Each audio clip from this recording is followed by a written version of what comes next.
बता दें घनश्याम तिवारी जी, पैनिक का बटन क्यों दबा दिया आप लोगों ने? हमने तो हमेशा से सुना है कि बचत जरूरी होती है, किफायत से चलना जरूरी होता है। प्रधानमंत्री भी यही कह रहे हैं कि संकट के इस काल में थोड़ी बचत कर लीजिए, थोड़ा किफायत से चल लीजिए, आपका भी भला होगा, हमारा भी भला होगा। इसमें दिक्कत कहाँ है? नमस्कार प्राची जी, आपको, दर्शकों को और को पैनलिस्ट को। देखिए, जो क्वैक होता है, जो झोला छाप फर्जी डॉक्टर होता है, उसका मॉडल होता है कि पेशेंट डेड केस सॉल्व्ड। आज देश के प्रधानमंत्री का वही मॉडल है, पेशेंट डेड केस सॉल्व्ड।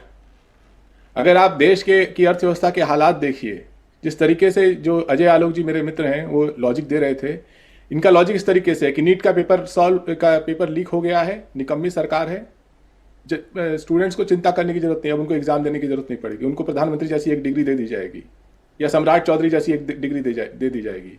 आप देश के हालात देखिए, रुपया डॉलर की तुलना में 6% इस साल गिर चुका है, सेंसेक्स 10% गिर चुका है। देश में जितना पिछले पूरे साल में FIIs ने पैसा निकाला था, उससे लगभग 1.5 गुना पैसा पिछले 4 महीने में निकाल चुके हैं। पेट्रोल डीजल के दाम ये लोग नहीं बढ़ा रहे थे जो मार्केट की जरूरत थी, क्योंकि ये दिखाना चाहते थे कि जब पूरे घर में आग लगी हुई है तो भी मोदी जी कूल हैं। अब जब पूरा घर जल गया है तो मोदी जी प्रवचन दे रहे हैं कि पेट्रोल मत यूज करो, डीजल मत यूज करो, सोना मत खरीदो, और प्रवचन दे खुद कहाँ जा रहे हैं? विदेश जा रहे हैं। जो प्रधानमंत्री पूरा घर जलने के बाद जब मजदूर अपनी रोजी रोटी छोड़ करके अपने गांव वापस चले गए, महंगाई बढ़ने के कगार पे हैं, स्टॉक मार्केट धराशायी हो गया, इस दौरान पिछले 2 महीने में आप प्रचार देखिएगा, इंडिया टीवी में भी आ रहा होगा कि म्यूचुअल फंड सही है, स्टॉक मार्केट में इन्वेस्ट करो।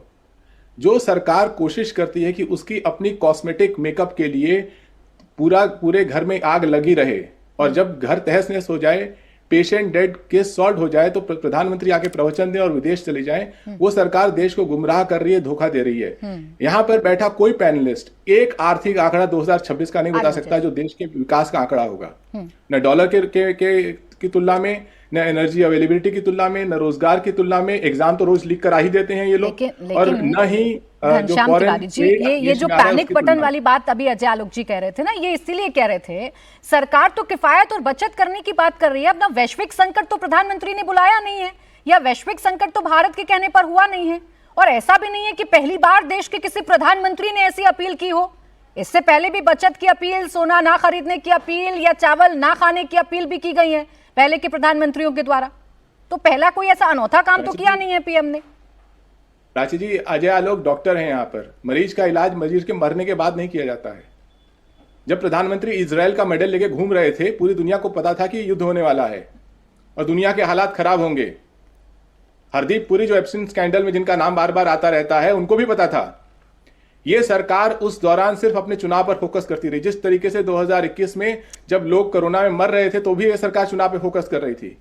जो सरकार पूरे देश के हर वोटर को कटघरे में खड़े होकर SIR कराने की कोशिश कर सकती है, वो सरकार एक एग्जाम नहीं। चलिए मैं जवाब ले लेती हूँ अजय आलोक जी से, लेकिन ये थ्योरी मुझे समझ नहीं आती है घनश्याम जी कि अगर हमारे देश के प्राइम मिनिस्टर इजराइल गए हैं तो उससे वैश्विक संकट आ गया, या उससे युद्ध जैसे हालात पैदा हो गए, या इसमें भारत की भूमिका आप लोगों को नजर आने लगती है, आप सीधे सीधे सरकार को जिम्मेदार ठहराने लगते हैं।